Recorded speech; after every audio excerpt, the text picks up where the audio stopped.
Ms. Graham. Before lunch, we were talking about active listening.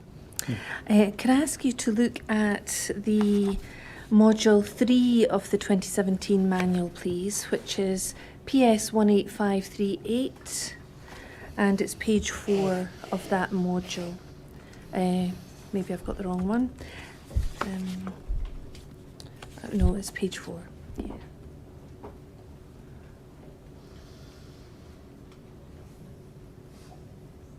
There we are. So there's an image at the top, but if we look at the text, active listening is a method to take in the subject's information and can be a basic conflict resolution skill. Officers, staff should, and there's 4 bullet points listed, be open and receptive, hear all of what is said, interpret what is said, act on what is said. Empathy is a powerful tool and can diffuse a verbal confrontation, resulting in compliance and control. Summarising what the subject has said displays understanding. Explain to the subject what options are available and the actions that may be taken. Words alone may not establish control or resolve every encounter, especially if a subject is intent on conflict with an officer or staff. And is that that's the text, obviously, of the current manual, or the 2017 manual? Is that the type of information that's shared with probationers and those undergoing refresher training? Yes. And then on the opposite part of that column, right-hand column, communication tools, and one of those is listen, active listening, empathise, show understanding, ask if more information is needed, paraphrase in the officer or staff's own words, and summarise, condense the facts. And then if we move on to the next page, just for completeness, you also mentioned the 5-step positive style of tactical communication, and you called that appeal. But step 1 is ethical appeal, step 2 is reasonable appeal. And this is also taught, I think, as part of the current training programme. Yes. And going back to page 4, we've heard that this is included in the 2013 manual. Now, there are variations. The word method in the first line was system in 2013. And the word information, subject's information, was subject's spoken words. And then in the paragraph at the bottom, it says, explain to the subject what options are available and the actions that may be taken. In the 2013 manual, it said options and intended actions should then be explained to the subject. So no significant alterations, it would appear. And I think you said before lunch, active listening is one of those core parts of tactical communication that has been taught for a while? Yes. Correct, thank you. And I think you also said you would expect officers to employ active listening techniques if they're adopting tactical communication as part of their response to any incident or subject. Yes, where that's practical in the circumstances. Where practical. I think, is it fair to say that it always depends on the individual circumstances that the officers are faced with? Yes, very much so. And we'll come on to looking at that in a moment. But that can depend on if the public are in the area, whether there's escape routes available in the environment. It can depend on the subject's behaviour and also the skills and experience of the officers themselves. Yes. Yeah. Yeah, thank you.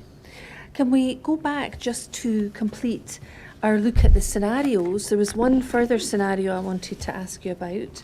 So if we can go back to PS 18569, which was the National Operational Safety Training Teaching Pack that we were talking about before lunch. And if we can go to page 86, which is scenario 13.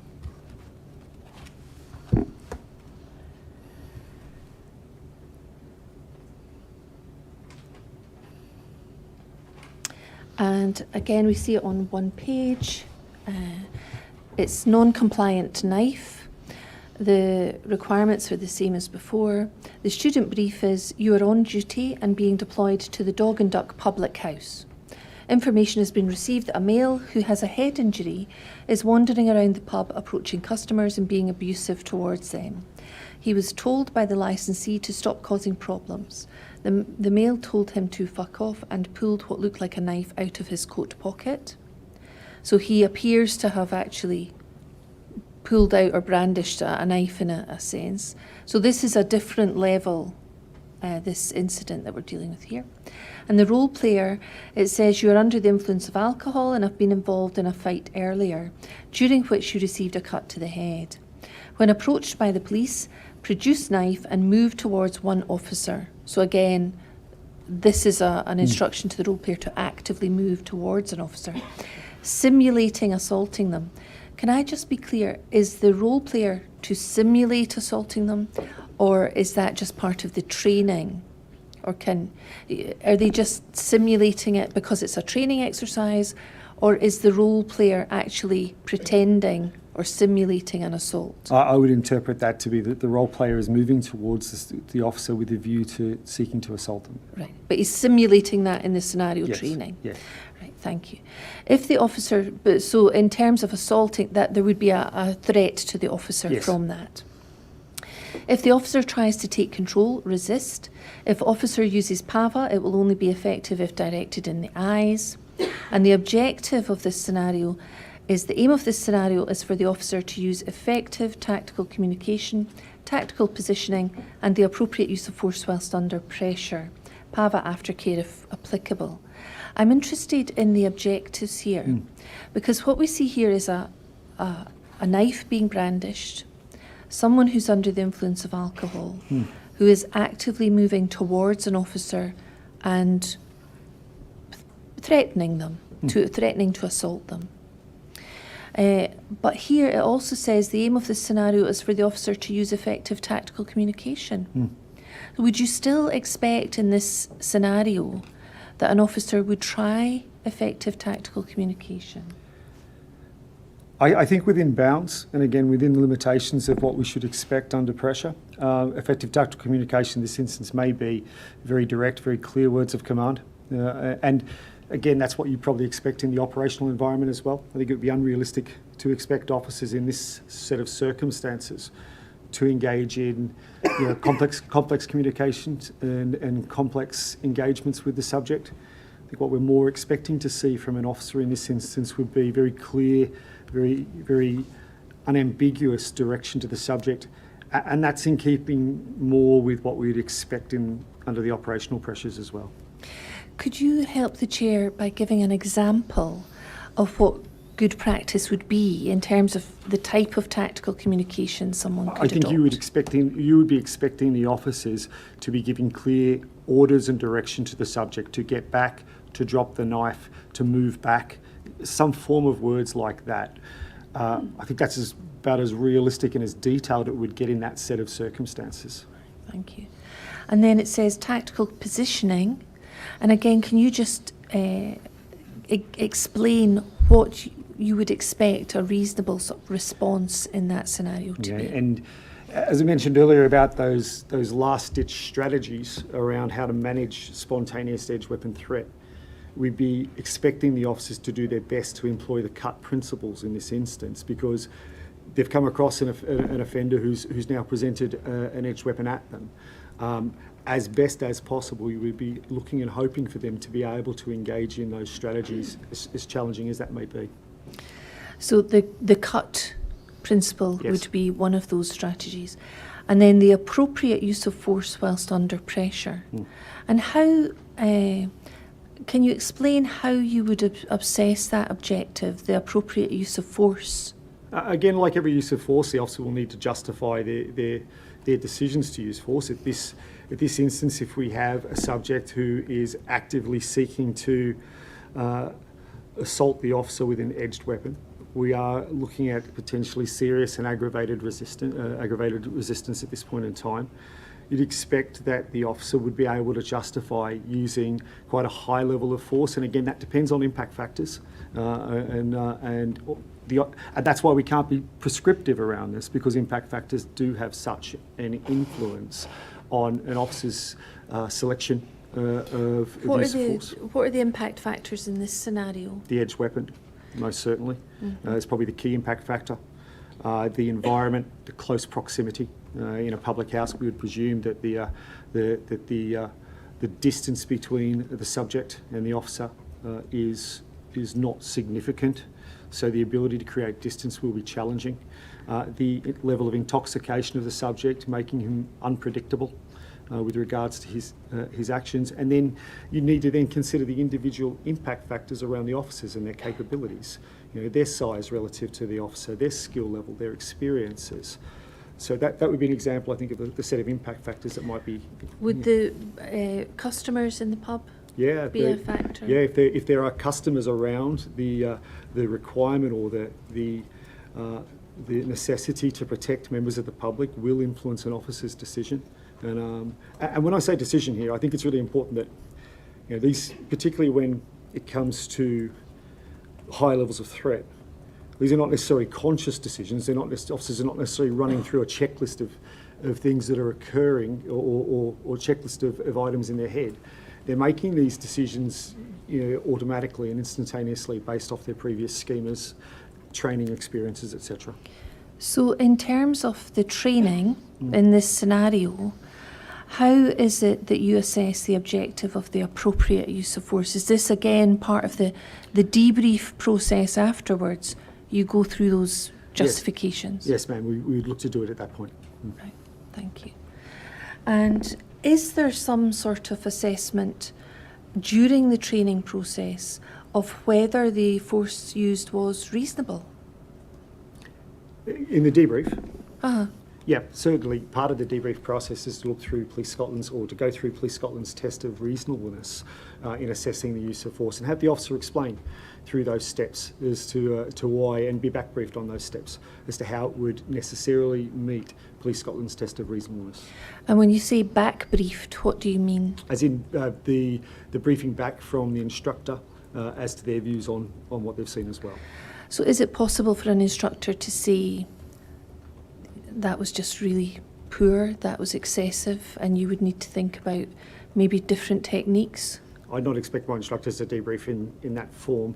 Right. I'd expect them to be much more constructive around that and be able to break down the rationale as to why they were thinking perhaps the options that were selected by the officer might be inappropriate in the circumstances. If we would approach it that way, I think we'd shut officers down. I think we need to approach it in a much more positive way around what are the learning outcomes here and what are we going to take forward from that scenario. Okay. You've talked about the test for reasonableness. I wonder if we could look at a module, please. PS 18536. So this is part of the current, the 2017 version. PS 18536.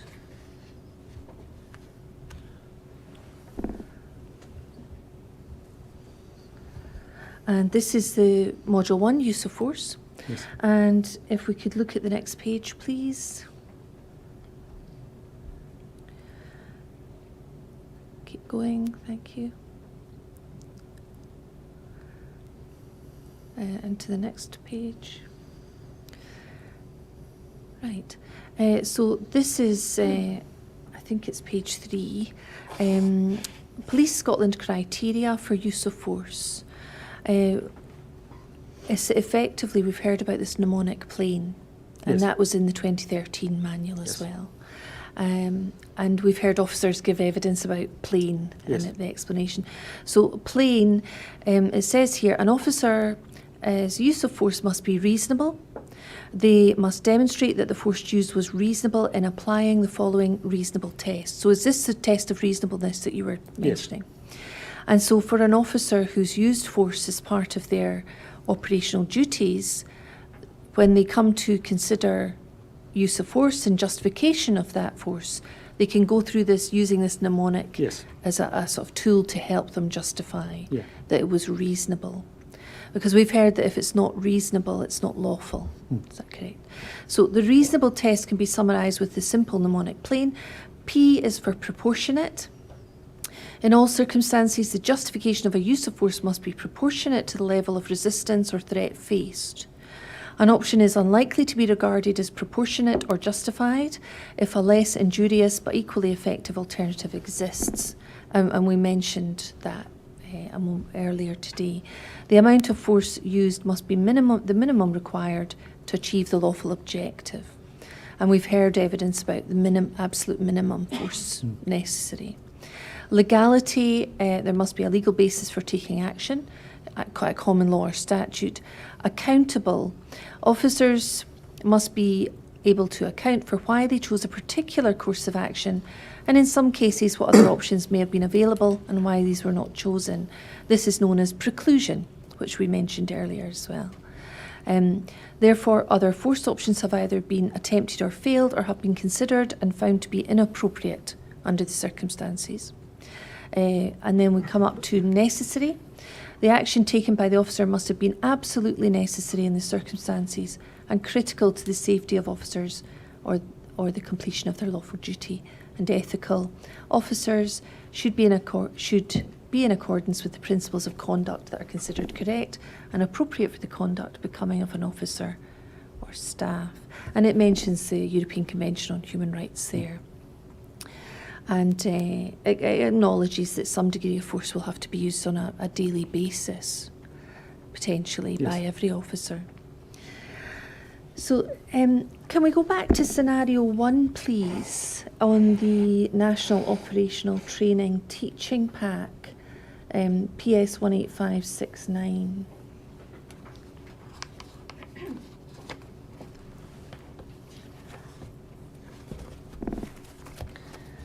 And we've talked about the benefits of scenario training in helping equip officers in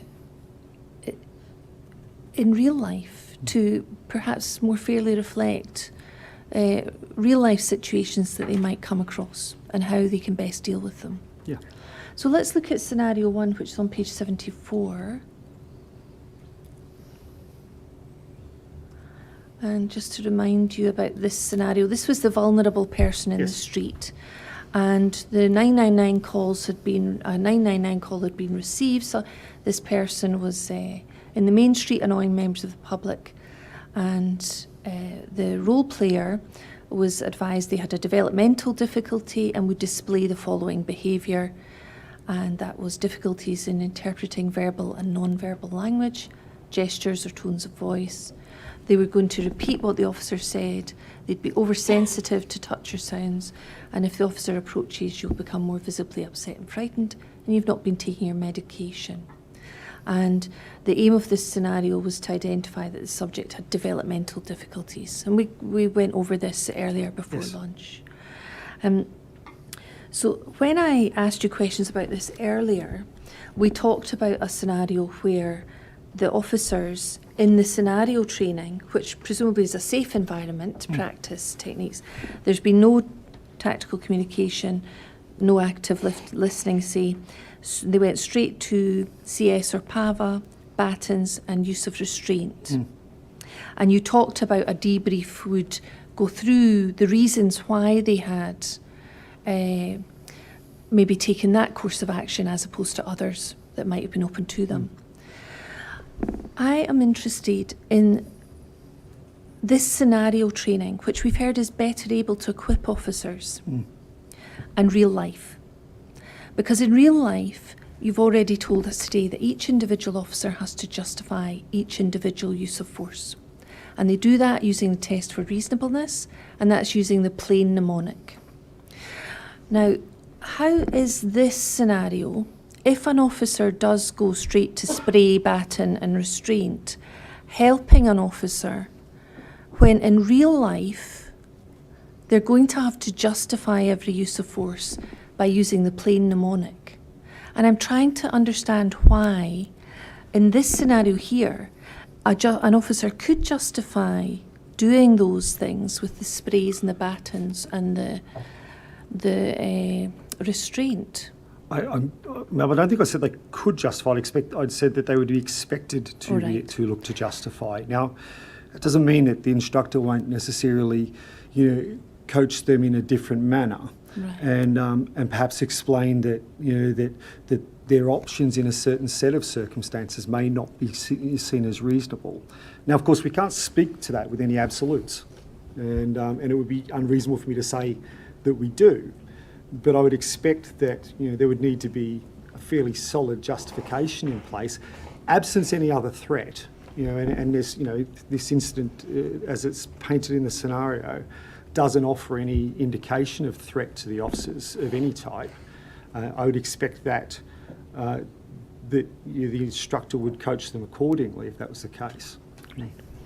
So there is some attempt by the instructor to provide some sort of guidance to the student. If the instructor takes the view that perhaps they've acted a bit premature or used excessive force? Again, without putting words in my instructors' mouths, I would expect them to be coaching the individual to ensure that they're staying within Police Scotland's test of reasonableness. The instructors are trained in it. They'd expect the officer to be able to discuss the test of reasonableness, and if the officer was falling short in any of those respects, I'd expect them to be coaching them accordingly. And if you had concerns about whether an officer was falling short and maybe using excessive force that couldn't be justified, other than the debrief, is there anything else that you could do as an instructor? Yeah, if any of my instructors had genuine concerns about an individual, there is an opportunity for them to work with them individually. There's also a process that we call a tactical review process that instructors, both either in training or after operational incidents, can work with individuals or small teams to address any identified issues as a result of any incident, or indeed if there's training issues identified. If there's a consistent training issue identified, there's always an opportunity for our instructors to be able to identify that an individual perhaps needs further training and schedule that for them. So how does this tactical review process commence? For example, if there's been an incident, an operational incident, how is that commenced? Yeah, it can commence a number of ways. It can be self-nominated by officers where they've had an incident where they feel that they could do with additional coaching. It can be identified by supervisors, by operational supervisors. It can be identified through my instructor's identification of incidents that have occurred, and it can be identified obviously in training as well to be able to bring individuals in. And when you say it could be identified by supervisors, could that include those acting in supervisory roles? Yes. Acting sergeants? Yes. Or even people who are inspectors? Yes. Yeah. Have you ever been asked to engage in one of these tactical review processes? Me personally, it's Yes. normally my staff that do it, but I think we've done multiple reviews this year. Right. So if there is one of these tactical review processes, would it automatically involve instructors to look at training aspects? Yeah, the instructors conduct the tactical review with the students or with the individuals who are nominated. So, and work with them through the incident. It will often involve scenario-based training as part of that tactical review to help the student learn and restore confidence or restore technical proficiency. And we record the outcomes and the process that's used. And do you feed that back to the supervisor or whoever it was that commenced the... Yes. And that's in addition to the work that your instructors are doing with recertification training and probationer training? Yes. Yeah. How long do these, perhaps it's as long as a piece of string, how long do these things take? We normally schedule a day, up to a day, but as you said, it'll depend on the set of circumstances and what we're looking to redress as an issue. But normally we block a day out initially with a student, and or with it might be a small team, it might be 2 officers, and work with them till we're content that they've been able to confidently perform as we would expect them to perform. Right. So that can be at any level of experience? Yes. Yes. And it's very bespoke if it's one individual officer? Yes. With one instructor or still 2? 1 or 2 instructors, depending on... Normally with an individual officer, I'll assign 2 instructors to them so that there is a second officer that can work with them as well. And it can be specifically targeted to an example that arose after a real-life incident? Yes. And help the officer adapt their approach? Yes. is this where they are seen to have maybe fallen down in terms of their performance? It would be generally an identified gap in performance. It wouldn't necessarily take place at the point of time where there are pending inquiry or disciplinary circumstances to be investigated, but where the officer's performance is identified to have fallen down either an individual incident or perhaps they have shown a lack of confidence at a number of incidents, and their instructors have noted that and identified specific areas where they might be able to improve their abilities. So, for instance, tactical positioning or situational awareness, or specifically being able to engage in the use of restraints. Then the instructor can the supervisor can specify fairly clearly where they feel the gaps are, and then my instructors will take that on and look to work with the individual. And in terms of supervisory roles, is that an aspect of being a supervisor that you think about incidents and the way members of your team have reacted and consider training or further training Yes. opportunities? Yes. And thinking about scenario training and a reasonable use of force and the plain mnemonic, you talked earlier about the stress of handling situations. There's mention there about the stress in the scenarios. For a real life situation, is it part of the test of reasonableness that an officer has experienced cognitive overload or a sort of reaction to the sort of threat that they were facing? Yes, it should be taken into account when assessing an officer's actions as to what is reasonable or not, the level of threat that they're facing and the impact of the cognitive pressures on them. And it should be taken into account in assessing it.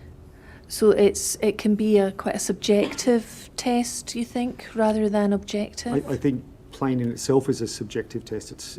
There are aspects of that test that will always remain subjective. Certainly, it is reasonable for us to look at the totality of circumstances and assess the type of pressures that an officer may be put under, given a set of circumstances, and factor those into our assessment of performance. So if an officer was to say that he couldn't hear anything or he felt under particular stress because of the threat, would that then justify any use of force? No, and I think that's I take your point, and it is a bit of a common misconception around this. This is not a get out of jail free card for officers. These are well documented and consistent aspects of significant operational pressure. If anything, officers probably under-identify when they've been subsequent to these pressures because they don't understand their existence. So it doesn't justify any use of force, no, but it certainly should be factored into what we consider as a reasonable range of options when it comes to use of force. Because as I said, under these pressures, they're not running through a Rolodex of tactical options necessarily cognitively. They're reacting and selecting an option automatically based off, as I said, their previous schemas, their experiences and their perception of the threat and risk at the time. So it's not a get out of jail free card. They can't rely on that simply to say, well, anything I did is reasonable. No, absolutely not. But it may be a factor in considering which option they go for. Yes. Thank you. Could I move on? I'd like to ask you about some specific scenarios that we've heard evidence about here. We've heard evidence about the events leading up to Hayfield Road and on the 3rd of May 2015 and what the officers did and how they handled the situation.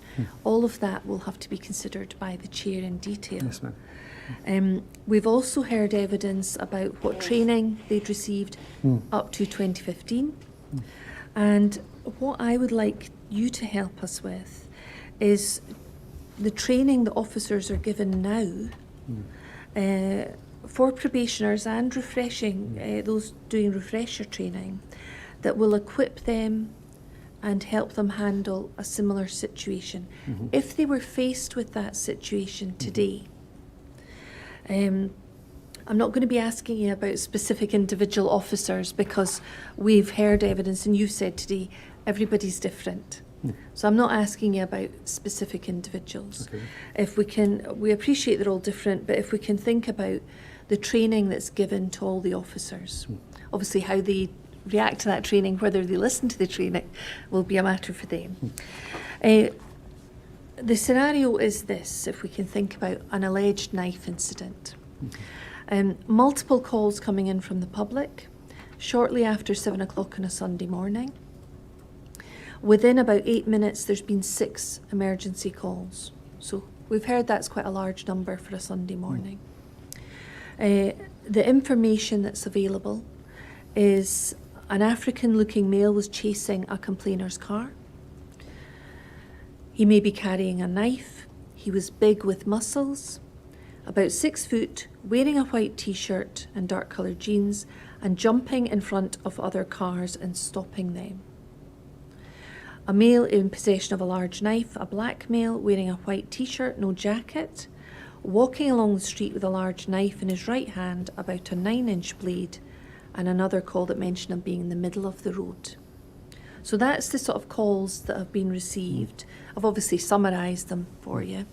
They're largely classed as grade 1 by ACR. We've heard that that means there's an immediate threat to life. That's the most severe grade, Yes, ma'am. as we understand.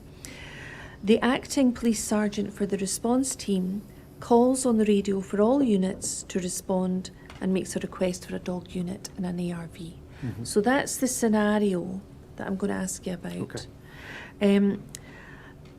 Can we look briefly at your inquiry statement, SBPI 00408, against this background?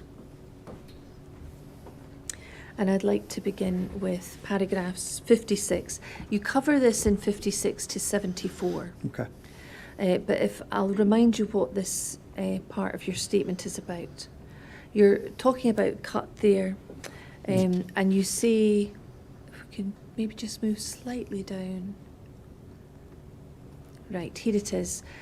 I consider we are seeing more armed policing authorisations in response to calls where edged weapon threat is present.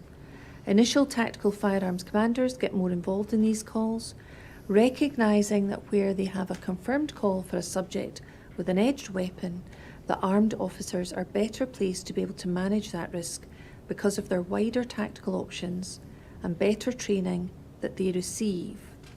So this is the part of your statement where you talk about, you said you think nowadays for a situation involving an edged weapon, and the scenario we're talking about is where there's been multiple calls from the public saying somebody's got a knife. Yes. Is your view here about more armed policing authorisations a reflection of a change in approach that's being taken in Police Scotland? Or is this just your own personal perspective on what should be done? This is my personal perspective based off what I've observed Right. from over the time in Police Scotland. I see the incidents of note come in, and I see authorisations for this. And I think this is, and it's not so much a change necessarily, but an evolution, not only in Police Scotland, but wider in the UK as well.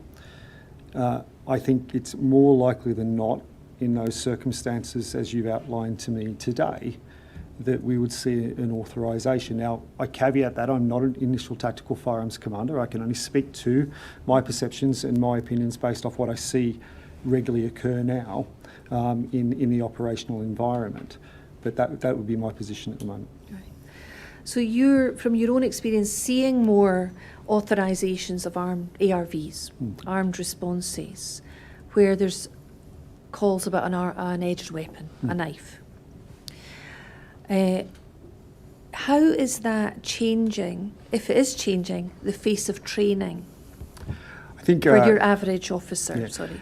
I think realistically, when we talk about edged weapons in training for the individual officer, we are more conscious around explaining to officers who've not had exposure or experience of this type of threat, of the nature of the threat, that it is lethal threat.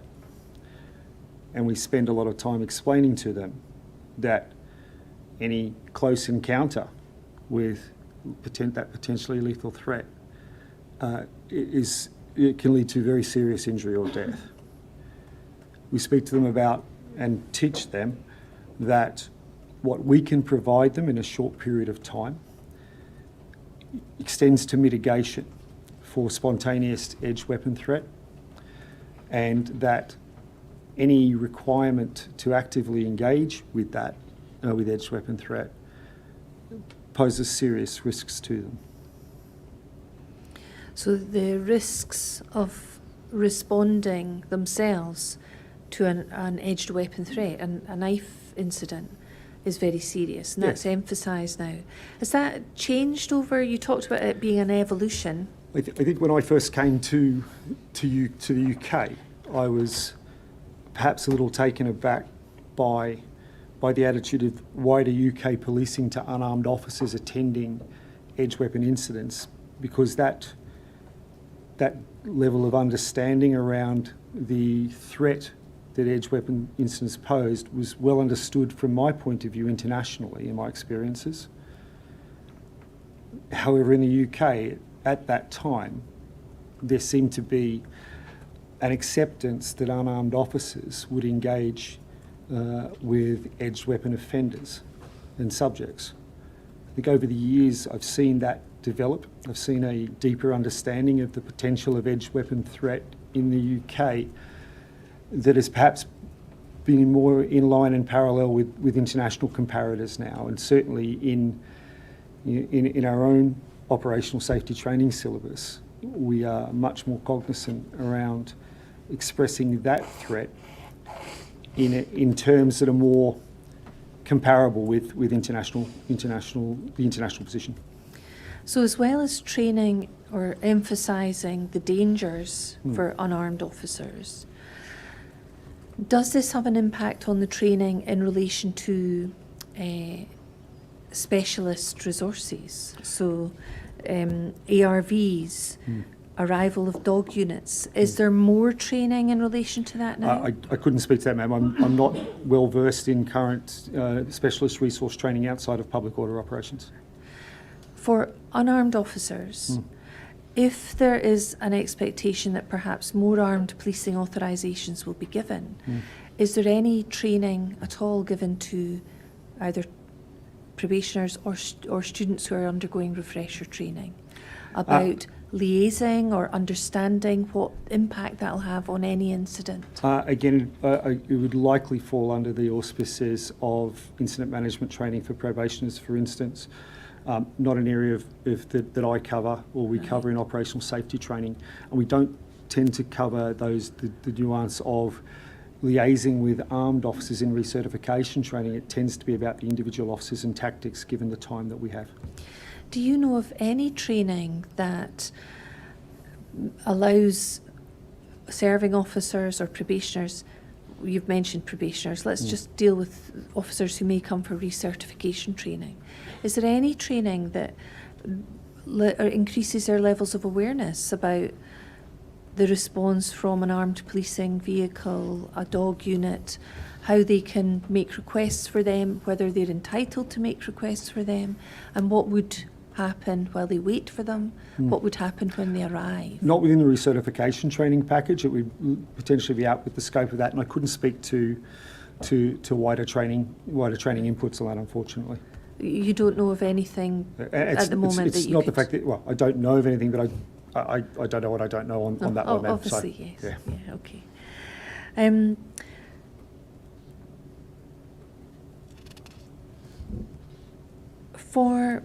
To continue with the scenario we were looking at, so we've talked about the multiple calls to 999 and the alleged knife incident that's happening, and a response team is then directed to attend the scene.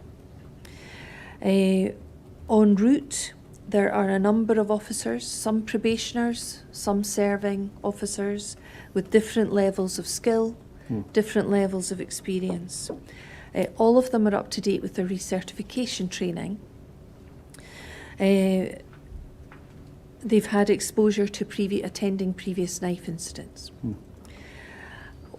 For that journey en route to that knife incident, what training will these officers have had from OST that will help them and assist them in assessing the situation as they approach it? One of the things that we talk to the officers about when it comes to attending incidents is the utility of planning on the way to the call. And when I say planning, it is likely to be rudimentary planning, but that conversation between themselves and their colleague about perhaps what they're hearing and what they might do and what they might be looking to achieve when they get to the call. That's the real focus of that aspect of the call at that point in time. In terms of hearing, we've heard that they could be listening to airwaves messages. They could be listening to messages from other officers or the acting sergeant. They could be listening to communications from ACR. Is that the type of thing you're talking about them hearing? Yes, and of course they're driving with using lights and sirens and having to make their way safe to the call. So a lot of cognitive pressure on the way to the call. And we know from studies, but we should expect also that the pressure on those officers is already building in that, and their cognitive scope is already narrowing on the way to the call. Does that mean they're becoming focused on the task ahead? No, it means that their ability to process complex information is actually shrinking on the way to that type of call. Right.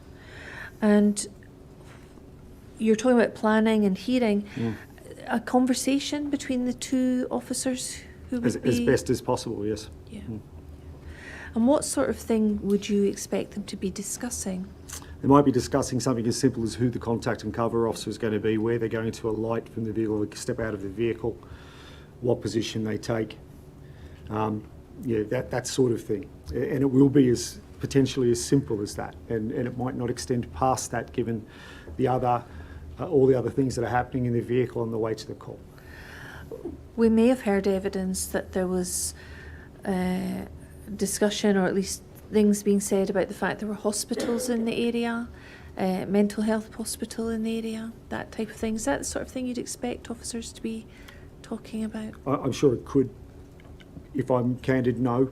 I think they'll be threat focused. I think they'll be call focused. I think they'll be focused on the risk versus something a little bit more complex about where the subject might have come from, because it's the immediacy of the threat that will probably be at the forefront of their thinking. We've heard evidence that some of the officers were using the national decision-making model to start thinking about the information they had and the possible threat. Is that what you would expect to train officers now in relation to? Yeah, I think we should be cautious about seeing the use of the national decision model in this context as necessarily a common and deliberate thing that officers are doing. I think on reflection they will be identifying aspects of the national decision model that they will have been using. Some officers may. I think it's more likely, given the amount of information that is moving around the vehicle, the amount of tasks that the officers are focused on, that their discussions, their thoughts will perhaps be more automatic and focused around the threat.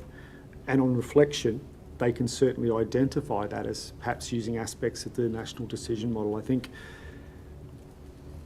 it's challenging for us to, assume that they are cognitively using a decision model whilst all of this is occurring around them. Well, obviously, it'll be up to the chair to assess their evidence. Yeah. What tasks are you referring to when you say there'll be tasks that they're focused on? I mean, what they're going to do at scene. What they're immediately going to do at scene around the perception of risk of the call that they're attending. So would you expect them to be thinking about what they're going to do when they arrive? Yeah. And try and keep themselves safe getting to the call, and listen to the radio as to the information that they're getting and in any direction they're getting from the ACR. At that time, would you expect them to have any thoughts obviously from what you're training, to be thinking about whether they've got all their equipment, whether they've got everything they need. I'm thinking sprays, batons, that type of thing. I'd expect the officers would already be carrying that. They shouldn't need to necessarily check that they're carrying all of their PPE. They shouldn't be leaving the office without that PPE in their possession. Okay. Is that what they'd be trained, Yes. not to be leaving things behind? Yes. You mentioned teamwork earlier. Would you expect officers that you've been training in terms of this manual to be thinking about the way that the response team could work together? No. There's not a lot of instruction given to officers in the current manual about how that operates in an operational safety training sense. It's not something that we cover in recertification periods. Okay. I mean, do you think that would be a helpful thing to include? Well, the officers, as I mentioned earlier, are now getting team-based arrest tactics. I think we start to stray into incident management, and could you give me an example of the type of thing that you're thinking there? Well, I'm just wondering if it would be of assistance to officers if they're responding as a response team, and in this case where all units have been asked. Would it be helpful? Would there be training available that would help them start to think about ways that their colleagues, reinforcements, could assist perhaps in responding to the incident? I imagine it might be helpful, but I'd have to consider carefully what that looks like in terms of operational safety training, or whether it would sit perhaps elsewhere. We would be expecting, of course, supervisors, the supervisory sergeant or inspector who's responsible to be coordinating those actions, and of course they get training on how to do that in the police incident officers course. That would be the relevant course for leaders who are leading those type of incidents. As you can imagine, very limited training in operational safety training. I'd need to consider carefully what we would look at to get the outcome and impact. I'd never write off any opportunity to review potentially good training input. I think we need to be very, very specific around what we'd be looking to achieve and what we could achieve with the more generic, this is how we operate as a team. All right. So is there any specific training that you know of that is for people that are becoming members of a response team? Only, the initial training, the initial Module 1 training, the Scottish Police College is designed to produce officers that go to response teams. So the initial 12 weeks and then the subsequent returns over the 2 years and the 2-year probationary period is designed to allow officers to operate in a response team. Part of that, of course, is the initial operational safety training. And to my recollection, also there's incident management training as part of that initial training as well. Right, thank you. Is there any training in OST about communicating with ACR? There is, in recertification training, there is a reminder around some key aspects of airwave training, but airwave training is covered as a separate module in Module 1. Right, thank you. Is there any training that you know of that helps officers understand who's in charge? If they're part of a response team, there's an acting sergeant, there's maybe a PIO who's listening in, there's ACR. Certainly not within operational safety training. It wouldn't be an area that would necessarily be covered in operational safety training. I can't speak to other aspects of training. And again, I haven't been involved in probationary training, for instance, around incident management previously, so I wouldn't want to speak for what the content is of that training, but not in operational safety training. That's not the focus of that training. Okay. Would you expect officers en route to be carrying out their own risk assessments? I'd expect officers to be reacting to what they're hearing at the call, and again, I caution against the idea that the conduct of a dynamic risk assessment is a process that they're able to recall to mind and rattle off a list of aspects. I think officers will be assessing the risk and coming to a decision about the type of risk call that they're going to.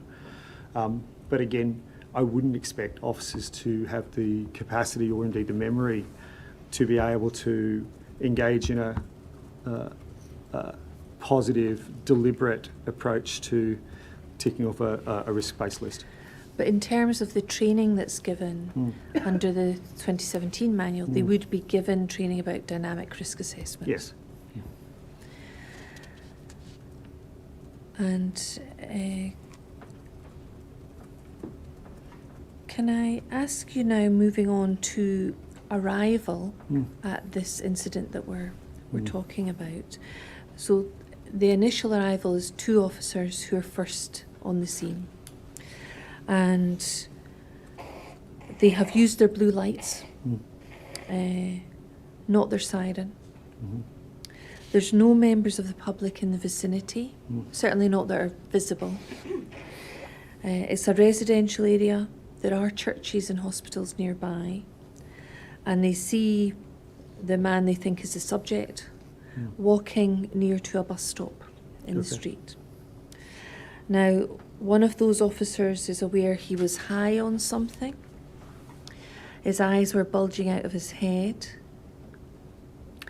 He noted that with these synthetic drugs, you don't feel temperature. And it was pissing down with rain, as he put it, and blowing a gale, and he's wearing a wee T-shirt. He noticed his eyes as soon as he saw him. His palms of his hands were out. He could see that he wasn't holding a knife. In that scenario, what training is given under the 2017 manual that would help officers work out what their best options were? The tactical options model provides officers, and I know you heard some evidence on it previously, the tactical options model provides officers with a model that they can use to be able to assess risk and harm based off the subject's appearance, for want of a better word, warning signs, danger signs, impact factors, and gives them some options to be able to reflect on if that's the case. So they would be, that's what they would reflect on. I think, given the set of circumstances that you've outlined to me, it's more likely the officers will have already formed a risk assessment, given the nature of the call. It would be reasonable to my mind, given the information received, that they would class the call as a high-risk call. And then the officers will be faced with choices that, depending on their levels of cognitive pressure, will be automatic for some and perhaps more reflective or more complex for others. First 2 officers arriving at that scene, I think it's more likely that their decision making was falling into that category of being more automatic based off the choices. Well, in terms of the training that officers are given in that, what training can they rely on to think about those options in that moment? Again, the tactical options. So from tactical positioning to empty hands to PPE to the like. But what we can't do for officers is necessarily replicate the level of pressure that they're going to be under. What we can do is provide them with a base level of training that allows them to be able to make those decisions rapidly or based off their experiences, the schema that they've formed previously and their base level of training. There's nothing I can provide or we can provide that can prepare them for necessarily or put them in a position where they can maintain at close range necessarily a cognitive awareness that allows them to work systematically through some of those options. What we do provide them is a base level of training that allows them to have something to fall back onto that they will be comfortable with based off their perceptions of threat and risk. Right. I'm going to pause you there for a moment because we often have to give the transcriber a break. We'll take a 15-minute break at this point.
Ms. Graham.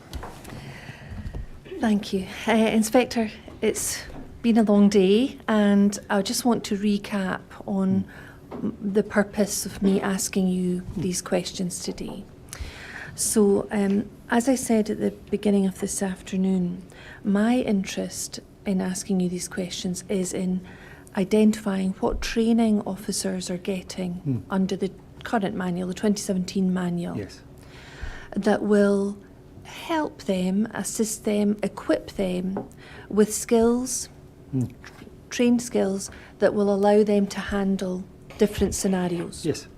So we looked at that with the scenarios in the recertification training, and I'm now putting other scenarios to you, and I'd like you to help me identify the Yes. training. I'm not asking you to comment on the evidence that we've heard. Obviously, you've not heard all the evidence, Yeah. and that's completely that's a matter for the chair to decide. I understand the comments you've made about cognitive load, but in terms of the individual officers who attended Hayfield Road on the 3rd of May, it'll be a matter for the chair to Yes, take ma'am. those Yeah. comments into account. So all I really want to do is go through the scenarios and hopefully have you identify areas of training which officers are now given, which you think might assist them. I'm not asking you to identify what they should do in that situation or in any similar situation, just identify the sort of types of training that we've got. Yes. So let's go back to where we were. I was asking you about a particular scenario, and I think you mentioned quite a number of different types of training that you think could assist officers who had arrived at a scene where it's an alleged knife incident and where they see the subject for the first time. And I won't repeat that, but you talked about training that they've had on tactical options, PPE, warning signs, danger signs and impact factors. Let's look at that first of all, if you don't mind. Can we look at Module 2, Conflict Management, please? And this is PS 18537. And do we see on page 6 that there is a section headed Warning Signs, Danger Signs and Impact Factors. And these are detailed on page 6 and the following pages up to page 8. And the chair can obviously read these in turn. But are these the types of things that officers are still being trained in? We've heard they were trained in this in 2013. Yes. They're still being trained in this. How does this help them in training? Where the circumstances allow and they can be close enough, the officers will perhaps be able to identify different aspects of the subject's behaviour that will lead them to form or help inform their risk assessment. That's why the warning signs and danger signs are brought into the training. Again, often it can be more a reflective tool afterwards. The officers instinctively pick up on these type of behaviours, and it perhaps isn't until afterwards when they're considering them in reflecting and writing the report, they're able to qualify what they have seen. But by providing the officers with an insight into these behaviours, it allows them to help in their risk assessment and certainly in their reflection on the incident. Can you summarise for me what are officers trained about the distinction between warning signs, danger signs and impact factors? Okay, so warning signs are sort of what you'll see potentially initially. We talk about it, as you can see here, as gestures around ritualised combat. Danger signs are more indicative of an attack that's about to occur. And when we talk about impact factors, they're the subject, officer and environmental factors that inform an officer's risk, a level or understanding of risk. Subject factors might be whether the subject is armed or not, the size of the subject, the level of intoxication or otherwise of the subject. Officer factors might be the size of the officer, the experience of the officer, their perception of their own capability. And environmental factors might be open field, or closed environment, as we talked about before, a public house, and of course other members of the public around as well. So these sound very similar to the warning signs, danger signs and impact factors that were taught in 2013. Yes. Presumably there are some variations since then. There'll likely be minor variations, but they are reasonably consistent between the time. So largely, would you say there's consistency in what's been taught to officers Yes. in relation to these factors? Yes. And is that something that they can fall back on and think about, maybe in retrospect, but they might be alert to those as they approach an incident? Yes. And is the purpose of training so that they will be alert to those warning signs, danger signs, and impact factors? As best as we can hope from the investment in training and the skill fade over a period of time since training is delivered. Yeah, okay. Thank you. And I think at the end of this section on page 8, it does say these lists are not exhaustive. Yeah. So can they always be added to, or other factors dependent on the circumstances, maybe things that they think are significant? Yes. Yeah. And are they trained to not exclude information they think is significant, even if it doesn't necessarily fall within one of these bullet points? Yeah, I think we would expect on reflection, if officers were to identify something that they feel is significant that falls outside of that they would include it in their in any statements they make or reports of the incident. Right. And to see, in addition, in the training manual now, the 2017 one, there's also a picture that demonstrates a police officer standing back from a subject with her hands raised. Is that a means in terms of the training that is helpful to demonstrate things to officers? I think pictorial illustrations are absolutely helpful when they're accurate in the circumstances. I've not seen the picture you're referring to there, but It's on the previous page to the one that's on the screen. There it is. So it's just one image with an officer with hands raised and Yes. the subject. yes. Do you think there are limitations in relation to one image like this? I do. I think it doesn't show necessarily the dynamic nature of an incident, and indeed we were discussing last week with that instructors meeting where we were at about how we incorporate more audio-visual content, for instance, in our training syllabus to be able to bring alive some of these issues around things like tactical positioning and in pictures like this. Do you think that videos would be a useful tool? Yes, yes. Yeah. And we also, going back to page 8, please. So after impact factors, which are listed, and environmental impact factors, there's a section called profiled offender behaviour. You've already spoken about that. That's obviously still part of the training now. We've heard about the 2013 training where there was also reasonable officer response. Now, in the use of force SOP that existed at that time, there was paragraph 4.6 was profiled offender behaviour, paragraph 4.7 was reasonable officer response. Yes. Now, in the 2017 manual, there's no reasonable officer response No. section. Do you have any views about that, the removal of that from the manual? Yeah, I think that's a smart evolution, and it's an evolution, I think, based off our better understanding of officer response. The tactical options model replaced the reasonable officer response model, the continuum model that you would have seen. I think it better reflects the fact that impact factors play quite a significant part in what might be a reasonable officer response. I think if we were to go back to that period and it was a relatively widely used model, it pigeonholed officer response quite succinct or quite distinctly, whereas probably didn't take into enough consideration the varied impact factors that are at play in response to an incident that might see one officer select a very reasonable option based off the impact factors at play for them versus another officer who might select a different set of tactical options or a different tactical option or respond with a different tactical option based off the impact factors at play for that officer. Could we look at Page 14, please. This should be, it's a diagram, operational safety training tactical options model.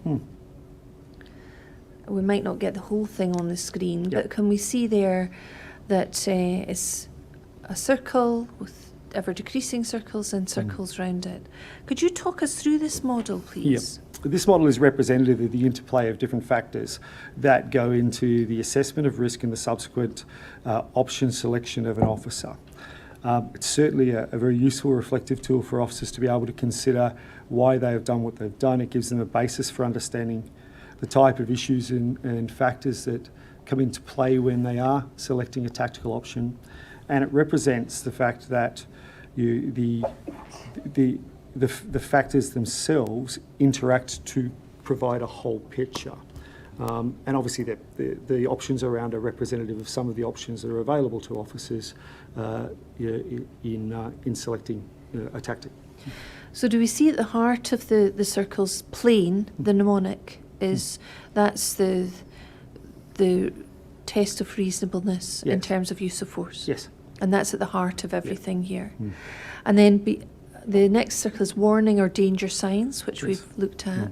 Then profiled offender behaviour, which is another factor that's added into is this part of an assessment effectively? This becomes part of the risk assessment. The warning signs and danger signs lead to an identification of profiled offender behaviour, and then when overlaid with impact factors allow the officer to come to a risk assessment.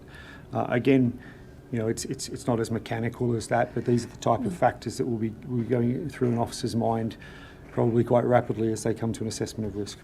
It's a pictorial demonstration of how these factors can play together. Yes. And then on the outside, are those the options that are open to officers? Yeah, there are a number of the options. They're not necessarily the only options, but they are a number of options that they're open to officers. And some of these having existed for a while, and some will be new for 2017. Let's look at them. Empty hand techniques, they've Yes. always been available Yes. for a long time. Baton, available. Yeah. PPE shield, I think, would not always have been available. Yeah, and to it's not officers. available now necessarily for officers Right. unless it's part of a specialist response. Right. So for an ordinary constable or member of a response team doing recertification training, PPE shield might not be one of those options. Not anymore, no. And there was quite a long working group that went into discussing that particular issue because, and there are a number of factors that took place, or a number of factors that contributed to being withdrawn as a tactical option. First and foremostly was that PPE shields are part of a wider protective ensemble that specialist officers, public order officers, wear because the shield alone is not designed to provide that full level of protection. The officers wear helmets, leather gloves, hard armour underneath fire retardant overalls. Secondly, because officers who use protective shields are tested physically twice a year as to their ability to be able to employ the shield and given specialist training around that, and that wasn't occurring for unarmed officers. Thirdly, because when an officer is carrying a shield, they can't employ other PPE, the PPE they are carrying, baton and handcuffs. And finally, because they don't particularly work under pressure, particularly in an open environment or where the officer is handling the shield and a subject, particularly an armed subject, approaches the officer, their ability to be able to protect themselves is highly limited. So for those reasons, the PPE shield was withdrawn as a tactical option for unarmed officers. In the future, after your review's carried out, will you be removing the shield from Yes. this tactical options model? Yes, more than likely. But empty hand techniques and baton will remain. Yes. And then irritant spray, perhaps we could move the image up, please. So we've heard that in 2015, some officers had CS, some had PAVA. Yes. Is it now, do they now all have PAVA? All have PAVA, yeah. So irritant spray will Will remain. Yes. Leg restraints, we've heard about fast tracks. They'll remain. Yes. And there'll be training on that. Yes. Specialist tactics. Now, is this a recognition that officers may be assisted by specialist resources? Yes. Yeah. So you're thinking armed officers, public order officers, working dogs. So officers will be advised through this model that there may be specialist resources available that will come and assist. Yes. And that might be an option for them to wait for that specialist assistance or in the knowledge that that's coming. Yes. Tactical positioning. Tell us about that. Is that the reaction gap you were talking about Reaction earlier? gap, contact and cover that we discussed earlier, ma'am, yeah. And that's been trained to officers Yes. before this manual. Tactical communication, we've talked about that. That was part of the 2013 manual. It remains part of the manual now. Officer presence. Yes. Tell us about this. So this is one of the lowest levels of use of force if we were looking at a graduated sort of response. It is exactly what it says. It's the presence of an officer and the potential impact that has on a subject to perhaps deter behaviour. We've heard that sometimes officers who turn up in a vehicle with blue lights flashing, full uniform, full PPE, that in itself can be quite an impressive, intimidating sight for people. Yeah, I think it can certainly have an impact on a subject's behaviour, yes. Yeah. And we've also heard similarly that dogs at the scene can also have an impact. Yes. That would obviously be a specialist resource, Yes. but that's something else that can be borne in mind. Yes. And officers have been trained on that since at least 2013. Yes. Yeah. Then disengagement. What training are officers given about that as a tactical option? As part of the tactical options model, they discuss the tactic and when and where it might not be appropriate to do that, but and reinforce them that it remains a tactical option. Right. And then handcuffs. Yes. Other than the PPE shield, it would appear that am I right in saying all of these tactical options have existed for some time? They didn't just turn up in the 2017 manual. No, yes, yeah. Yeah. And so would you have expected officers to consider these sorts of options when they're dealing with an incident, insofar as they've been trained in relation to each of them? Yeah, I think depending on the nature of the incident, whether they'll automatically select an option or whether they've got more discretionary time to be able to make a more deliberate assessment. But yes, I would consider them they would consider the options. So these are all open to them, Yes. depending on what's happening in the larger circle, from playing out to assessing risk. Yeah, thank you. We've not talked about, in relation to the scenario we're talking about at the moment, we've not talked about contain and negotiate. Can we look at page 18? We'll see a number of photographic images to demonstrate the tactical options. So let's look at contain and negotiate, page 18. This says best practice in high-risk situations is contain and negotiate. A situation may arise where there is a need to set up a controlled area and restrict access to an area. Immediately setting up inner and outer cordons may be required to prevent escalation of the situation and maintain a distance between the subject and the police or public. The principal operating strategy of resolving high-risk incidents by police is containment and negotiation. Force is to be used as a last resort. Could you help the Chair understand what training is given to officers under this manual for contain and negotiate? Contain and negotiate when we're talking about high-risk circumstances with a potential armed offender. The inner cordon, we talk about inner and outer cordons there. The inner cordon would normally be made up by specialist resources, be it public order officers or armed officers. Unarmed officers are taught that they would be normally taking the outer cordon on that, with the risk, the immediate risk, being managed by the specialist officers in the inner cordon. So are officers trained now that contain and negotiate really requires specialist resources to be involved? It does depend on the risk and threat, but certainly any armed risk or threat, our expectation would be specialist officers would be managing the inner cordon. Right. Now, one of the things when I was talking to you about the scenario was that the person may be high on something, he was wearing a T-shirt, it was raining. You've not mentioned training on ABD. Okay, yeah. So from the operational first aid point of view as well. So that's something that officers are also trained in 2017. We've heard they were trained in that in 2013. Can you help the Chair understand what training do officers now receive on ABD. As part of their operational first aid syllabus, they get talked through the aspects of ABD, both signs and symptoms, the management, pre-management and post-restraint management of ABD as well. So they get that as part of their operational first aid syllabus in particular. But it's also, of course, reinforced through operational safety training where relevant in the syllabus. And when you say reinforced, what do you mean? So when we get to a position in the syllabus, for instance, where through, say, scenario-based training or the like, it might be potentially a factor, we'd inspect our instructors to remind and reinforce those aspects with our students. Sorry, I didn't catch that very last part of your answer there. Sorry.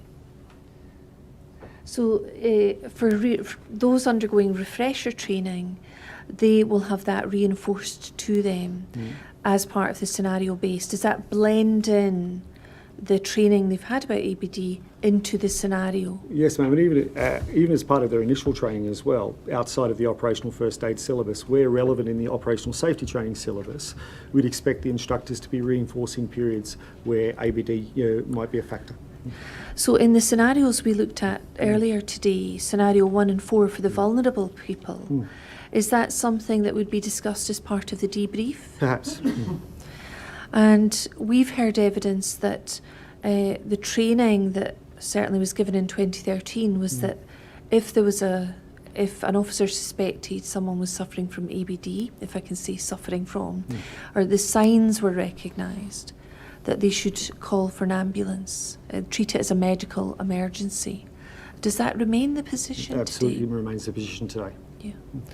And is that reinforced to those undergoing training about ABD? Yes. And what are they told specifically about treating something as a medical emergency and calling an ambulance? What are they told to do?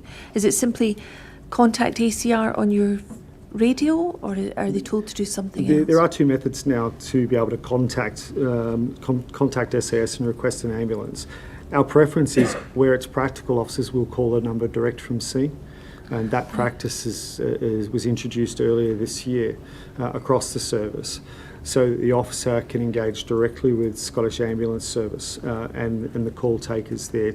And the purposes of that is to be able to more effectively answer the triage questions that Scottish Ambulance Service will ask. Now, there are times where that's not practical because of the operational circumstances. When that occurs, the officer reverts to going back to the control room and asking the control room to contact an ambulance for them.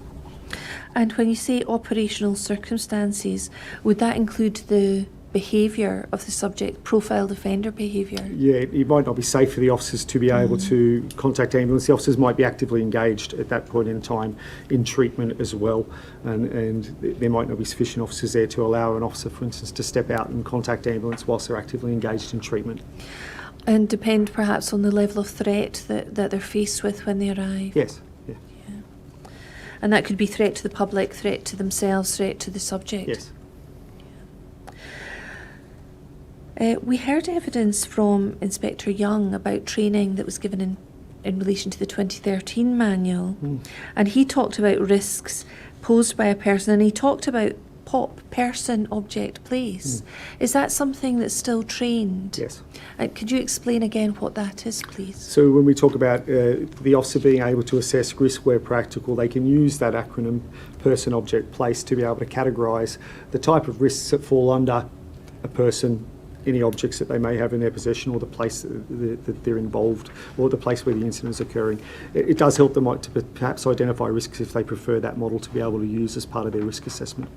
So if we think back to the model, the tactical options model that we looked at a moment ago, and the risk assessment, would that fall within the risk assessment circle, the outer band? I actually probably think it falls more in impact factors. Person, right. The object, and any objects in the place probably sits more in impact factors. Because you did say, we looked earlier at the manual and it talked about environmental impact factors. Yeah. So place could perhaps be one of those. Right. He also talked about assessing risk ascertaining if the subject had the means, the opportunity or the ability and intent to cause harm, either to themselves or to the police. Is that also something that's discussed in training nowadays? Yeah, the concept of jeopardy there, highlighting those areas, that's still discussed in training as well.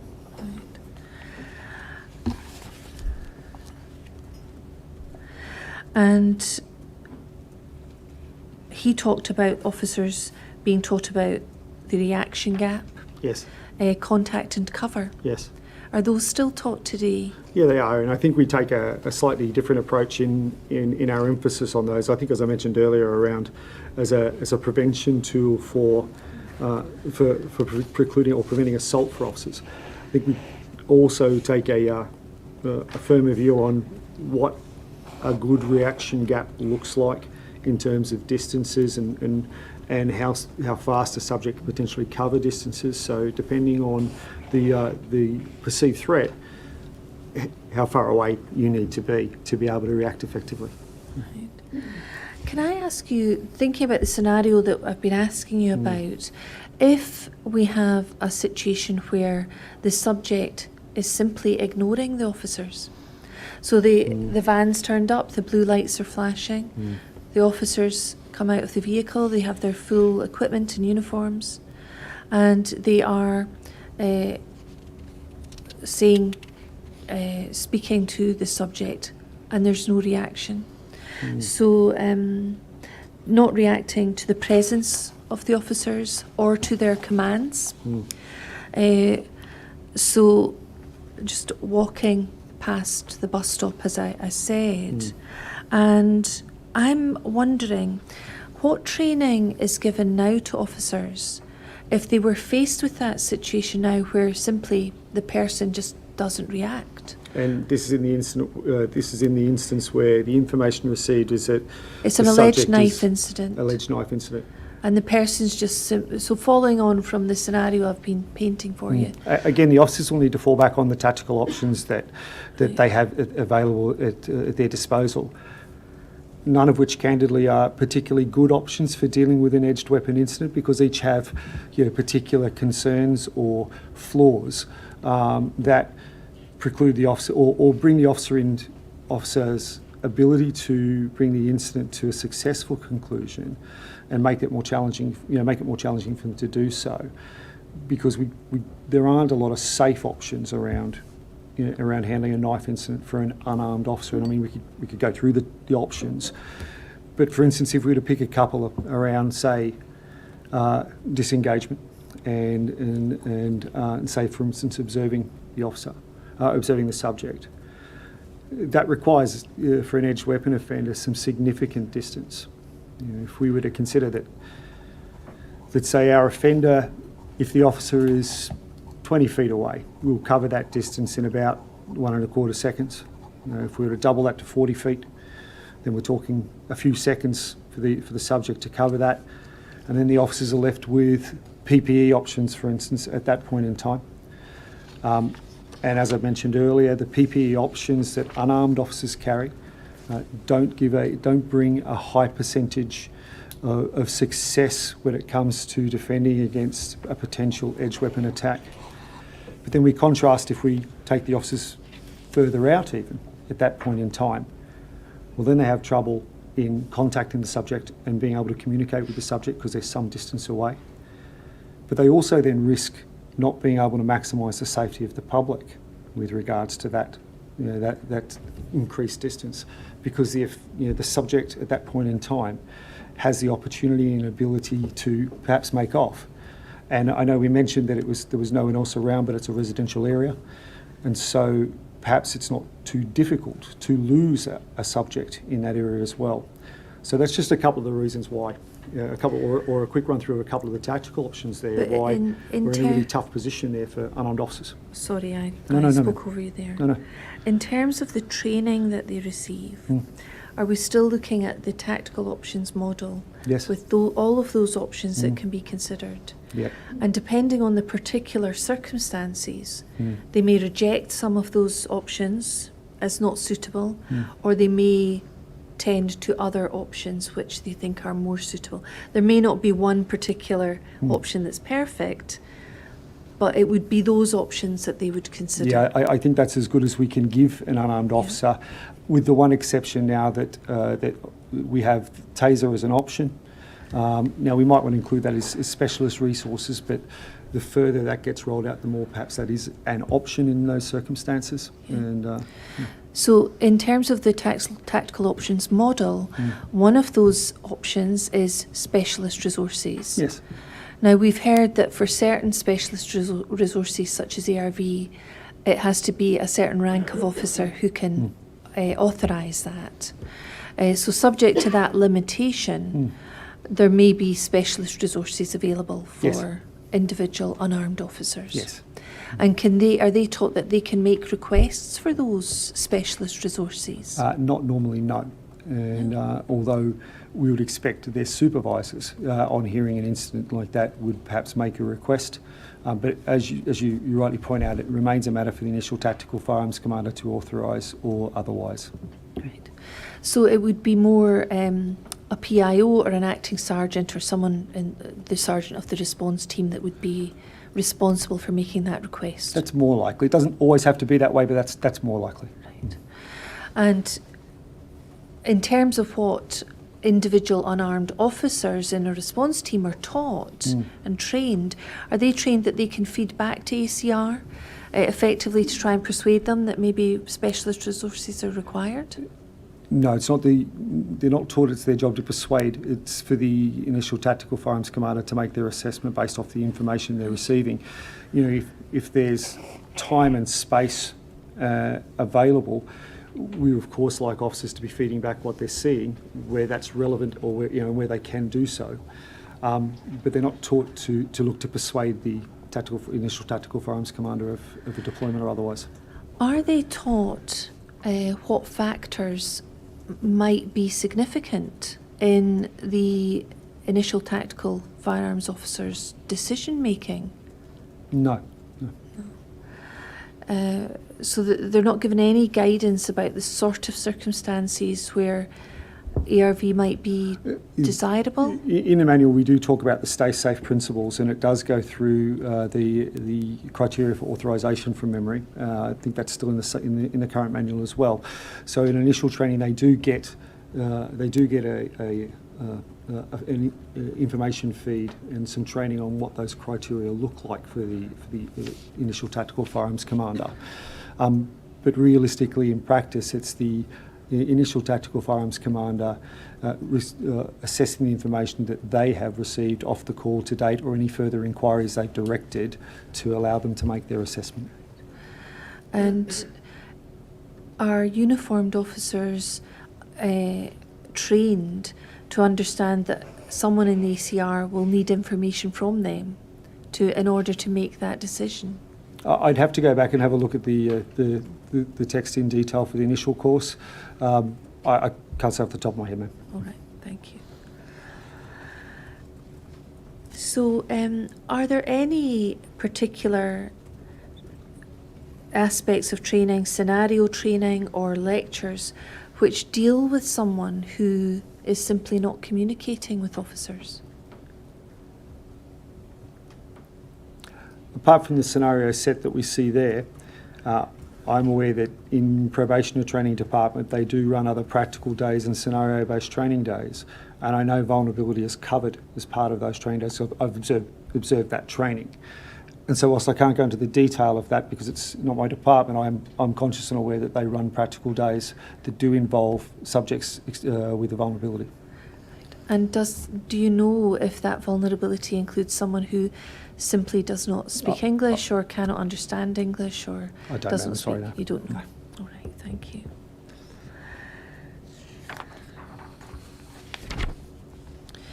And to what extent are they, when we talked about tactical communications earlier, is there any aspect of the training that's given under that module which would assist an officer in dealing with someone who is non-verbal or does not speak to them? Yeah, we do. In the medical implications and mental health module, there's aspects covered in the current manual that talk about some of the challenges of communication. We expect that to carry forward into the new manual, and indeed Inspector Young and myself met a couple of months ago to look at how we ensure that our programs, which, as you're aware, are complementary, being taser and operational safety training, that we're consistent in our approach to how we teach addressing issues of vulnerability.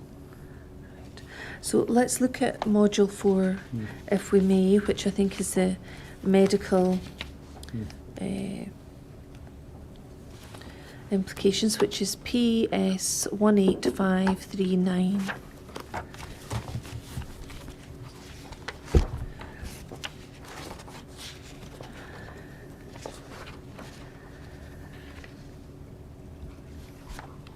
And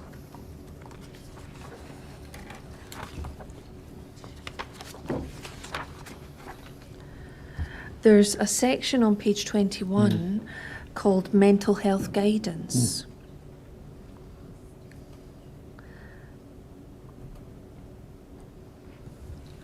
And this talks about 1 in 4 people experience a mental health problem in any given year, and many come into contact with the police either as victims of crime, witnesses, offenders, or when detained. And there's mention there of the behaviour of someone in mental health crisis can be misunderstood and can lead to someone being treated in an incorrect manner, misinterpreted as dangerous and met with excessive force. So I think now in the manual there's a recognition that people with mental health problems could be dealt with excessive force. And it goes on to say towards, if we can move down please, looking at the left hand column, it has been recognised that this guidance or any training received does not empower officers with clinical knowledge or skills, but rather provides a level of understanding and awareness appropriate to their role to respond confidently in situations involving mental ill health or suicide intervention. And does that really sum up what the aim is here? We spoke earlier about officers are not medically qualified, but this is an attempt to raise their awareness and train them in recognising mental health concerns where they exist. And the focus must be to allow officers to make a judgment or assessment of an individual's vulnerability rather than identifying a specific mental health illness, condition or learning disability. Yes. And then it goes on to say a breakdown of the most common mental health conditions and basic communication guidance can be found in the diversity booklet under mental health. Further information, access to e-learning and links to support organisations can also be found on the mental health page of the Police Scotland intranet. So in addition to the manual, is there additional guidance available to officers now about communicating with someone who's suffering from mental health difficulties? Again, if there is, it's outside of operational safety training, so I wouldn't be able to comment on it specifically, if that's okay, ma'am. So, But it certainly seems to have been referred to in the manual. Yeah. So for any officer who was interested, they could access that on the intranet. On the intranet, yeah. And then if we can go back to the top of that page, do we then see a large number of bullet points? Although they're not expected to diagnose mental illness, it's important to be able to recognise warning signs. And then there's a large number of bullet points which are highlighted as indicators of general concern. Yeah. And do we see here that inappropriate responses to questioning, that's just the third bullet point up from the bottom that we see there, seems to be recognised? Would that include just not responding at all? Yes. Yeah, if that was inappropriate. And the first is irrational behaviour is included. And then we see obsessive or compulsive behaviour is also included. And then if we can go down, poor understanding of simple questions, speech difficulties, and then we can go down to the bottom about other personal details that might become available to the officers. Is there any training about trying to find out more about the person? So if they turn up and the behaviour matches one of these bullet points, the indicators of general concern, are officers given training about maybe looking into seeing if they can find out more about the person? Yeah, we would certainly expect that if officers were seen in the operational circumstances allowed, i.e. the risk factors allowed, and they were safe to do so, that they could engage with the control room to look at other systems checks, for instance, vulnerability databases and the like, to try and gain more information on a subject. Again, that would depend on the operational circumstances permitting that and it being safe enough to do so. But yeah, we'd certainly expect that that if it is safe, that's an option for the officers to do. Because depending on the risk assessment, communication is one of the options to dealing with the person, maybe trying to get more information or using the radio to try and get more information. Yes.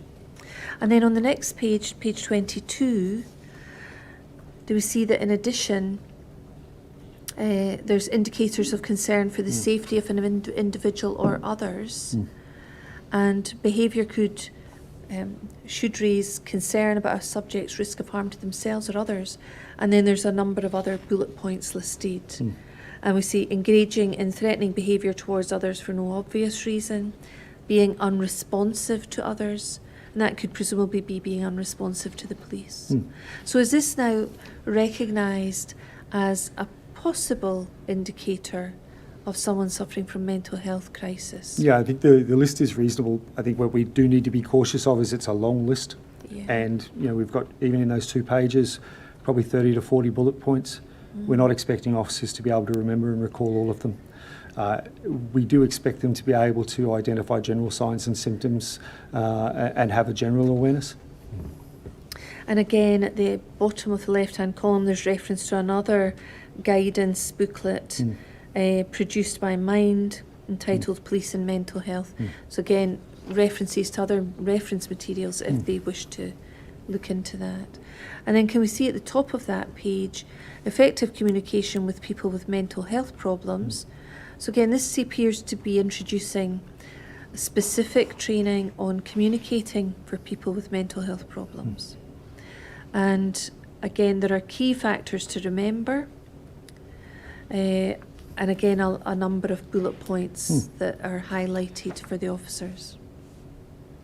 It says officers should introduce themselves, explain their role and what the subject can expect from them. Again, this will depend on their risk assessment. Yes. But does this reflect an ethos that tactical communication and communicating with the subject is the first step for officers if the risk assessment permits it? Yeah, absolutely. Where the risk assessment permits it and there's no exigent circumstances that require them to intervene immediately, although even if they do intervene immediately, we still do expect them to be engaging in tactical communications. Some of that might be directive communications, but at the earliest opportunity, we would also expect them to revert to a more de-escalatory style and sympathetic style. It just might be that has to happen after the intervention, but it does reflect the fact that tactical communications remain important right through the conflict. So when they're being taught about tactical communications now, does it really span a large spectrum, both from active listening, empathetic communications, the 5-step positive style of communication, directive, commanding communication, and even, say, after a restraint, that level of communication with the subject? Yeah, we expect our officers to be able to communicate right through the continuum, and that remains important right through the continuum. Certainly after a confrontation, that can be challenging because they are perhaps out of breath as well. They are perhaps still recovering from any confrontation, but at the earliest opportunity, we'd want them to be engaging in de-escalatory language, for instance, to be able to try and calm any incident, particularly where they've had to use force or restraint. And you've used 2 words in that answer, continuum and confrontation. Now, we've heard previous evidence about a confrontation continuum, which was part of training in 2013. That's not what you're talking about. It's not what I'm referring to. I'm just using the words in their common meaning. All right, that's fine. Because as I understand the evidence we've heard, the confrontation continuum is no longer part of the 2017 manual. No. It's now the tactical options model. That's right, ma'am. Yeah. And then if we move on to page 23, do we see that there's a section, specific section on tone and language. Now, we've heard that in 2013 there was training given about intonation and tone. To what extent would you say that the training on that has altered or moved on? I think we are more cognizant of explaining to officers what they can do and giving them genuine options that we know to be informed by evidence that work, such as how the tone and language that they use. It's covered in recertification, in do's and don'ts around de-escalation. It's covered in initial training. And again, it's what we'd expect to see in scenario-based training as well, and be able to debrief officers on their performance, their communications performance when it comes down to that. So certainly in scenario-based training, will that permit you to assess tone and language and body language? Yes. In a way that you maybe can't do that if it's a lecture? Yes, and moving forward even more so. The work that we're doing at the moment with the Police Scotland Negotiators Unit is designed around putting together or updating our package with the sort of the latest research on this, and then they will come and upskill our instructors to be able to give them further depth of understanding to support them being able to debrief it effectively. Right. So in relation to that aspect of communication, at least, the scenario-based and face-to-face training would be a more effective method of delivery? Yes, it's not something I would look to seek to do online. Can we go back to, we mentioned a moment ago ABD, and can we go back to the early part of this module 4, page 3, I think, shows positional asphyxia. Now, we've heard that there was training available under the 2013 manual on positional asphyxia. Yes. And is that remains Yes. Available Yes. As part of the training now? Yes. And do you know, has this, I can see from my own examination of it, looks like there's a lot more photographs now of positional asphyxia. Do you find these to be of assistance in terms of the training?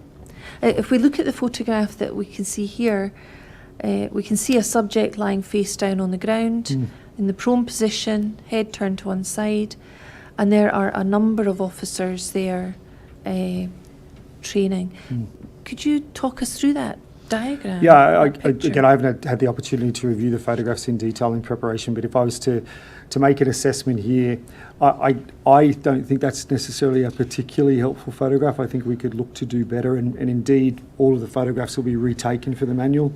I'd perhaps like to emphasise in moving forward, putting the subject on his side, for instance, and that would allow us to reinforce a positive view around treatment post-restraint. Although that photograph is not unrealistic, it's certainly not unrealistic for the type of circumstances that an officer can find themselves in. Giving one snapshot in time like that is perhaps not as helpful as seeing something more dynamic, or if we're going to select a photograph, then we'd want to select something that we'd want to positively reinforce, I would suggest. Because it is a very static image of one moment. Yes. In that use of force or that restraint or position. Do you think that video footage and demonstrations would also be useful? Yes, and as I mentioned, we will be videoing each of the techniques in the revised manual and putting them online for officers, but also for instructors to be able to continue to refresh themselves, giving them the full breakdown of how the technique is taught. And in terms of you were talking earlier today about the de-escalation, that post-video footage analysis, will that also be part of the new approach to the manual? Will there be an opportunity to watch a video and then hear some commentary on it? We probably haven't got that far in the development. Initially, the initial stage will be to make sure that every technique is videoed with the appropriate breakdown, taught consistently and available for officers and instructors to be able to revise, because again, that helps with instructor consistency as well. So as you can imagine, that's not a small undertaking in and of itself. It'll take some time to do that. But moving on to things such as looking at scenarios and debriefs, and even videoing the theory lectures themselves, I think has real merit. And, you know, I was with my Scottish Prison Service colleagues only a couple of weeks back, and they've done that with their theory lectures, for instance. And I thought that was a really worthwhile pursuit. So are you going to take learning opportunities from discussions with the prison service? Yes. In relation to, specifically in relation to positional asphyxia? Yeah, in custodial environments for the obvious reasons that that's their level, their area of expertise. We've got an ongoing MOU with Scottish Prison Service and an ongoing relationship around information sharing with them. And as I understand it, that's a minute of understanding. Yes, yes. Thank you. Just for anyone else Sorry. listening. Can we look at page 4, please? And again, I think here we see another picture, but if we can look down at the risk factors, signs and symptoms. So again, we see a number of bullet points highlighted here, both as risk factors and signs and symptoms. What's the distinction that's made here? The risk factors are some of those things that are, I think, that are non-perhaps physical for the subject. Well, I say age and obesity, like the signs and symptoms are more dynamic issues around behavioural changes, panic, etc. Whereas I describe the risk factors as perhaps being more passive in their sort of description. Restraint, passive. In that so much it's not a factor for the subject. It's a factor outside the subject's control. The subject's being restrained. Right. So risk factors here include age, obesity, alcohol, drugs, exhaustion, fatigue, respiratory illness, disability, physical position, and restraint. And then the signs and symptoms relate more specific to the subject themselves. Yeah, and what the officer can observe during perhaps during the restraint. We've heard some evidence about the reference to cyanosis, and I wonder if that is something you're going to review as part of your review that's coming up. We've heard that is a very late sign, as it says there, and difficult to identify. And I wonder, do you think there's merit in having it even listed? We've already reviewed it, and because it came out earlier as an issue raised in the inquiry, our advice was sought on it. We sought advice from the Force Clinical Governance Advisor on the issue, Dr. Stevenson. Was that Dr. Stevenson? Yeah. And it's now quite clearly in the new first aid notes as being a late stage sign and one of which should not be relied upon. In making a sign and symptom assessment because of the challenges that I know Dr. Stevenson outlined as well. So officers aren't trained to wait to see that before they act? No. And is that a specific example of something you mentioned earlier today, that lessons are being learned from the evidence that's being brought out of this inquiry? Yes. To make changes? I sit on a lessons group, a wider lessons group that has operational safety and operational first aid as one of its categories.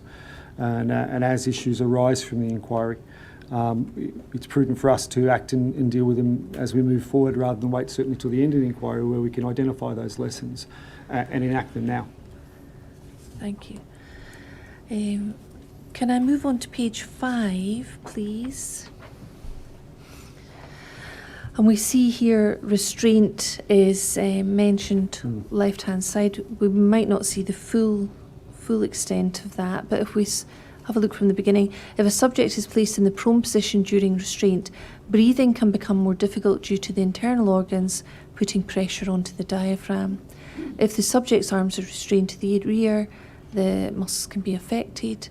And then there's a further section about restraining the subject, and during the process of restraining a subject, the officer may be required to use body weight to restrain a subject. This additional pressure to the upper body, in addition to police restraint techniques, may restrict the subject's ability to breathe and subsequently cause the subject to struggle harder in an attempt to breathe. This struggling could be misinterpreted as an act of violence directed towards the officer, who as a natural response might apply additional pressure to the subject in an attempt to restrain them further. Officers should be aware of this cycle of events and the possibility of causing positional asphyxia. We've heard evidence about this issue about the use of pressure or body weight being applied to a subject and the risk of positional asphyxia. Can you help the Chair understand how are officers trained about these risks and how to mitigate those risks? Yeah, certainly, as read there, officers are given awareness of the concerns and the risks around restraint as it applies to positional asphyxia. We're cognizant that it's not necessarily realistic to expect officers at no time to be placing pressure on a subject they're looking to restrain, but that's why we continue to work towards faster, safer restraint, because the safest thing we can do is restrain a subject as quickly as possible and then look to take the mitigating actions that we teach officers are about getting them onto their side, sitting them up and standing them up.